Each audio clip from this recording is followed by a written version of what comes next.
Hey there folks, welcome back to Over the Talk Rope. It has been one heck of a WrestleMania week here, and I'm just going to get right into it. So I'm going to first talk about WrestleMania before diving into Raw and Smackdown. And basically overall I thought WrestleMania was a pretty interesting show. The first two-thirds were fantastic. We had Ronda Rousey impressing everybody, going above and beyond, more than I thought that she would be able to do. And she is really a star for the WWE. Charlotte versus Asuka was really good. I didn't expect that ending, but you know, that is what it is. I was a little disappointed with the last few matches of the show. So Shinsuke versus AJ, not exactly what I thought it was going to be, but we got that heel turn, and we're going to get into that on SmackDown's review here in a minute. And, you know, Brock won. I don't know how to feel about that, but you know, who knows? He signed a new contract. Who knows how long that's really going to be? It may be a short-term contract, so we'll see. The rest of the show is pretty good, pretty average on a few matches, like New Day versus Usos versus Bludgeon Brothers. I thought that was nothing more than a glorified squash match, and it probably could have been on the pre-show had it not been for the story of the Usos' first time being on the main WrestleMania card. Nia Jax versus Alexa was fine. Nothing special. Except the Intercontinental title match was pretty good. I enjoyed that, but the rest of it was just kind of, you know, average. Pretty good show though. Overall, I liked it. So now let's head over to the Raw review. So Raw starts out with Ronda Rousey. Well, technically it's Stephanie McMahon. She comes out. She's talking to the crowds, trying to put herself over as this genius who created Ronda Rousey, basically, to really get her into that wrestling state of mind. But then Ronda Rousey comes out, they embrace, and then Ronda Rousey just snaps her arm, snaps Stephanie's arm. And I think that's a great way to just Ronda Rousey is so over. She is so over. Doing great over here in the WWE. So next, Nia Jax comes out with her title belt. Then it's going to be a handicap match against Alexa Bliss and Mickie James, and Bliss is cutting a promo basically trying to put down Nia. Nia tells her to shut up and that she actually does have a partner. And so the music hits and Ember Moon comes out, and I just want to point out that the women have dominated WrestleMania week. The women really have taken over the WWE this past week, and I dig it. They are doing great. But yeah, Ember Moon comes out, and it was a tag match against Alexa and Mickie. And honestly, it was kind of a squash. Ember Moon hits the Eclipse on Alexa and puts her away. Next thing we have is Braun and Nicholas backstage with Kurt Angle. And it was a pretty funny segment. Braun relinquished the titles because Nicholas has a scheduling conflict with school. I can understand that. Yeah, so then we had, Braun, you know, and Angle are talking, and Nicholas says whenever he comes back, somebody's gonna get these hands. Pretty cute segment. I personally didn't care about Nicholas and Braun winning the titles because I think the Raw Tag Division needs a reset button anyway. So throughout the show we had promos of the Superstar shakeup happening. I'm looking forward to it. I think that a few things need a refresh. I really like where the men are at right now though. The Tag Division and the Women's Division could use a reset button. But I don't know what guys I would be comfortable with switching brands, but we'll see. You know, maybe Jeff Hardy heads over to SmackDown, you know, but who knows. Next up, we had a really strange debut. Now, No Way Jose came out, and it was a squash match, nothing special. I just don't know how well No Way Jose is going to be doing on the main roster.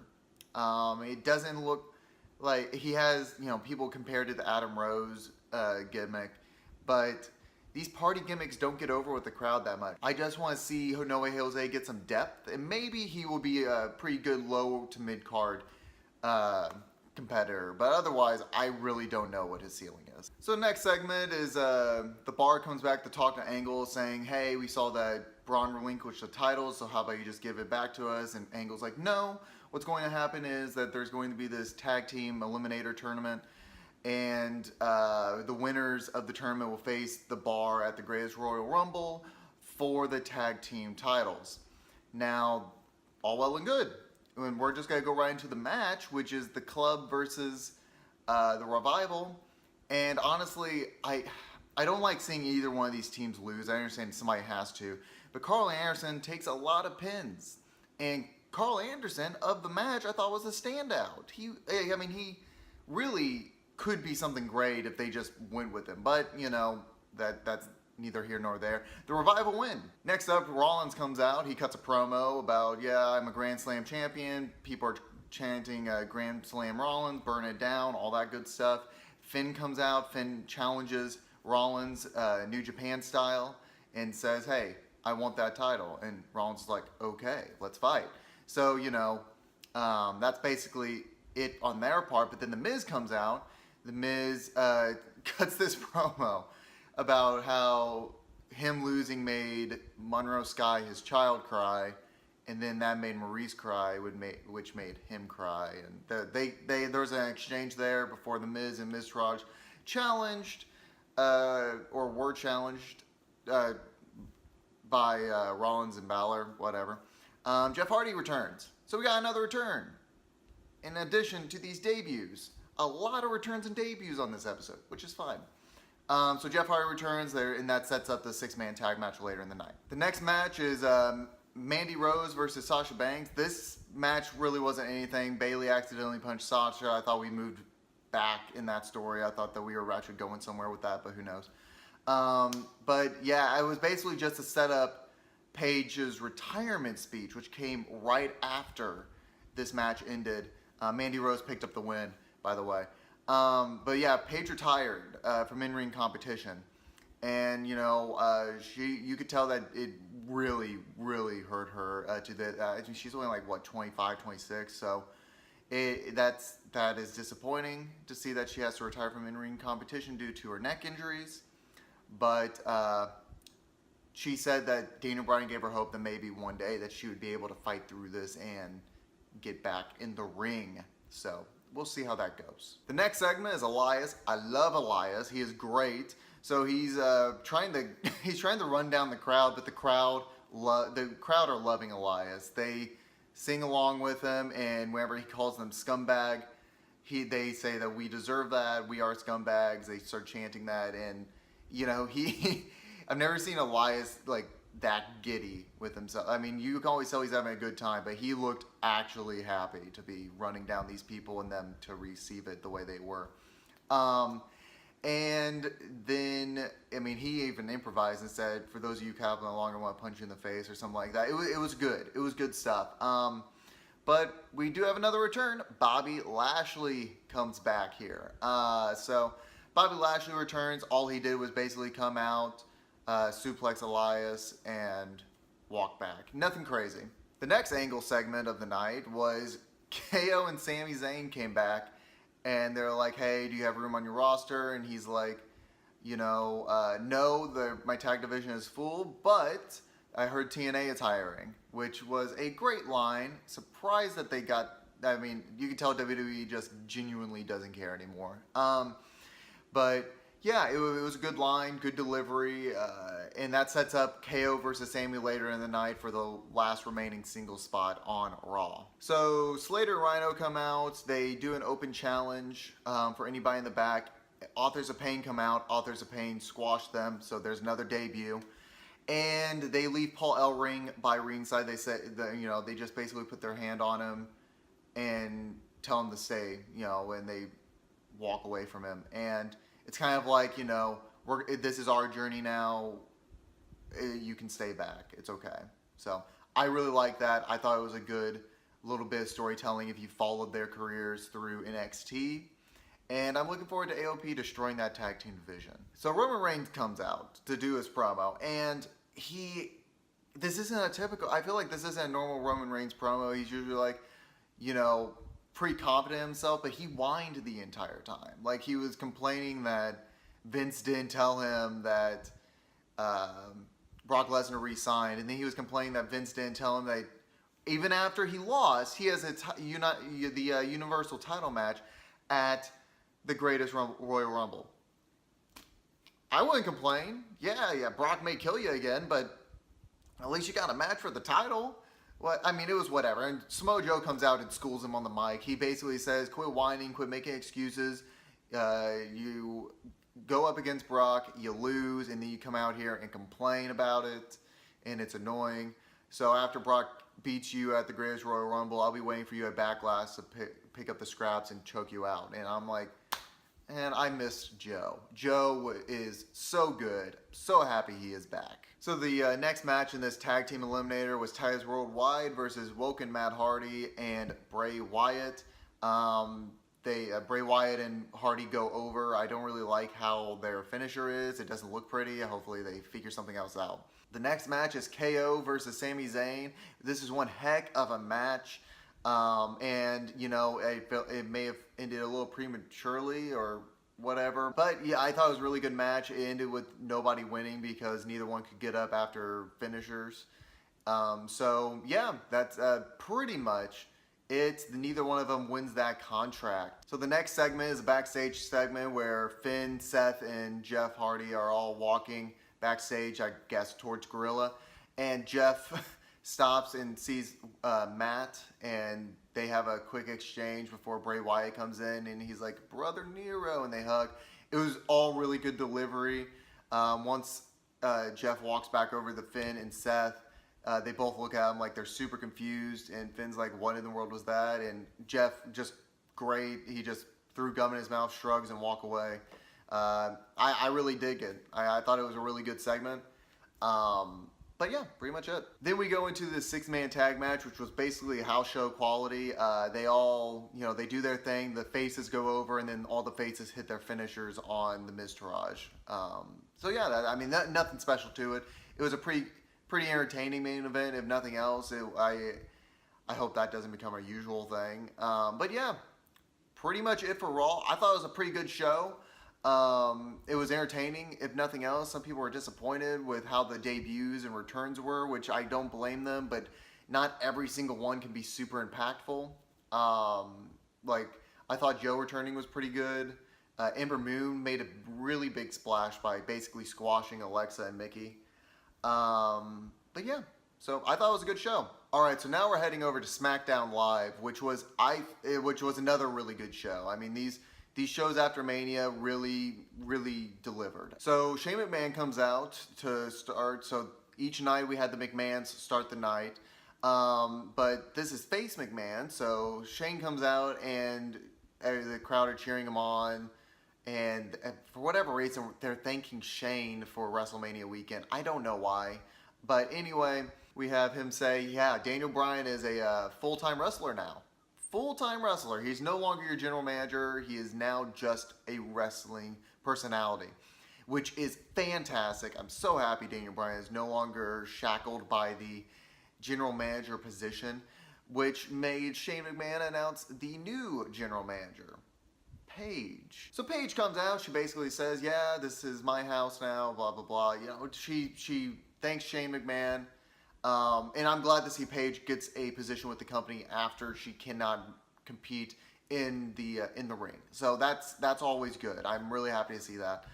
And basically after that, she announces the main event, or she tries to. She says Daniel Bryan versus, and the crowd chant Rusev Day, which is not what they were expecting. So what happens was they chant Rusev Day, and Paige basically repeats the line, Daniel Bryan versus, and then they chant AJ Styles, and they're like, and she's like, yeah, there we go, AJ Styles, which was kind of awkward, but you know, whenever you have Rusev getting more over than your world champion, maybe start booking him, but whatever, we'll get to that later. But so yeah, the main event for tonight was Daniel Bryan versus AJ Styles. So the next thing that happened was New Day versus the Usos. So they both have a pretty good match. I mean, it's a good TV match. These guys just have all the chemistry in the world with each other. And the Usos go over. So they will be going on to face the Bludgeon Brothers at the Greatest Royal Rumble. Does the New Day go over to Raw in the Superstar Shakeup? Who knows? Maybe. A lot of the things I'm seeing here are I don't want it to be a complete switch around where like the people that are on Raw originally go back to being on Raw after being on SmackDown for a year. I don't want it to be like 1 year here, 1 year there, 1 year here. I want a little bit like of the older faces on each brand to switch over at this time. But we'll see what happens. Then we had a random match with Naomi versus Natalya. Basically, this was just a show. Yeah, Naomi won the first ever women's battle royal, but we all know who won the real first women's battle royal. A man, which we'll get into that again later. So they're really pushing this as the first women's battle royal at WrestleMania, which, like I just said, is not the case. But Naomi won that, so they wanted to give her a match. Naomi beats Natalya. That pretty much nothing to it. Then there's a backstage segment with Shinsuke talking, where Shinsuke is basically Renee interviews him and says, "Why did you do that to AJ Styles?" And he's like, "I'm very sorry," and winks at her. And she's like, "You're being very disingenuous. Give me an actual reason, Shinsuke." And he's like, "Sorry, no speak English," which was fantastic. I love heel Shinsuke. It is great. I'm digging it. I really cannot wait for more heel Shinsuke. Next thing that happens is Charlotte comes out, cuts a promo on how she beat Asuka, and how it was this huge match and everybody should be really excited for it, and it was a really good match. And then the Iconic duo come out, which I think they're calling them the Iconics now. I don't care either way. I'm glad they're on the main roster. They should have been here a while ago. They are fantastic heels, and I cannot wait to see what they do. And they do not, they come in with an impact. So they come out, they cut a promo on Charlotte. People in the crowd are chanting NXT Iconic Duo stuff, just that stuff. They are so happy to see Peyton Royce and Billie Kay on the main roster. And it's an annoying promo, but that's their shtick. They're supposed to be like these annoying, like evil stepsisters type things. People really do not like them. I was online and people were just like super mad. I'm like, that means they're doing their jobs. So they make a bigger impact than Riot Squad or Absolution in their first night. This is how you debut people. So Iconic Duo come out and just destroy Charlotte. They absolutely annihilate her. And this segment goes on a little bit too long, granted. But then after they annihilate her, Miss Money in the Bank, Carmella, comes out. She cashes in her Money in the Bank contract and becomes the new champion. Very well deserved. I'm glad to see that finally happen. Charlotte's probably going back to Raw, but we'll see. Who knows? But yeah, it was great. I'm so happy that Carmella finally cashed in. And it was a really long segment. It went on for about, I think, 15 to 20 minutes, if I remember correctly. But it was a little bit too long, took up a lot of the show, but that's fine. So the next match is Randy Orton versus Rusev versus Bobby Roode. Rusev should have won this, but Orton won this. I don't want to see Randy Orton versus Jinder Mahal again. Granted, it's over the mid-card title instead of the WWE title. I just hope Jinder wins and then we get that Jinder versus Rusev feud after Backlash. That's my hope, but we will see. So we had a few backstage promos after this. So the first one was Carmella saying that she won the first ever women's Money in the Bank. She did it all by herself, and she won this all by herself. They are really trying to forget that James Ellsworth won that Money in the Bank, didn't they? Because not only did a man win the first ever women's battle royal at WrestleMania, a man also won the first ever women's Money in the Bank. They're really trying to rewrite history. I'm not digging it. Be self-aware, WWE.